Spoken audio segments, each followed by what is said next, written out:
குஜராத்தில் நடைபெற்ற ஒரு நிகழ்வில் குஜராத்தி மொழியில் பேசாமல் இந்தியில் பேசியதற்காக அங்குள்ள மக்களிடம் பிரதமர் நரேந்திர மோடி மன்னிப்பு கேட்டுள்ளார். இந்த செய்தி வெளியானதை தொடர்ந்து வடமாநில மக்களுக்கு மொழிக்காக காட்டப்படும் மரியாதை ஏன் தமிழகத்தில் தமிழர்களுக்கு காட்டப்படுவதில்லை? ஏன் பாஜக அரசின் திட்டங்கள் தமிழகத்தில் திணிப்பதற்கான செயல்களை ஒன்றிய பாஜக அரசு தொடர்ந்து செயல்படுத்துகிறது என்ற கேள்வியை எழுப்புகிறது. இந்த நிகழ்வை தொடர்ந்து இதற்கு கண்டனம் தெரிவிக்கும் விதமாக தமிழக வாழ்வுரிமை கட்சியின் தலைவர் தி. வேல்முருகன் அவர்கள் அறிக்கை ஒன்றை வெளியிட்டுள்ளார். அதில் இந்திய பெருநிலத்தில் வாழும் அனைத்து மொழிவழி தேசிய இனங்களையும் மதியுங்கள். குஜராத்தில் நடைபெற்ற ஒரு நிகழ்வில் குஜராத்தி மொழியில் பேசாமல் இந்தியில் பேசியதற்காக அங்குள்ள மக்களிடம் பிரதமர் நரேந்திர மோடி அவர்கள் மன்னிப்பு கேட்டுள்ளார். இந்த செய்தியை கேட்டவுடன் தமிழர்கள் மனதில் எழும் கேள்வி இதுதான்: தமிழர்களிடம் ஏன் இந்த மரியாதை காட்டப்படவில்லை?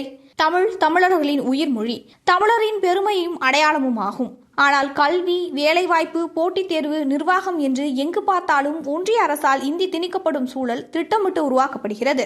குஜராத்தில் மாநில மக்களிடம் மொழியின் மரியாதைக்காக மன்னிப்பு கேட்கிற பிரதமர் இந்திய பெருநிலத்தில் வாழும் பல்வேறு மொழிவழி தேசிய இனங்களையும் மொழிகளையும் உணர்வுகளையும் வாழ்வுரிமைகளையும் கூட அவ்வாறே மதித்து நடக்க வேண்டும் என்று தமிழக வாழ்வுரிமை கட்சி வலியுறுத்துகிறது.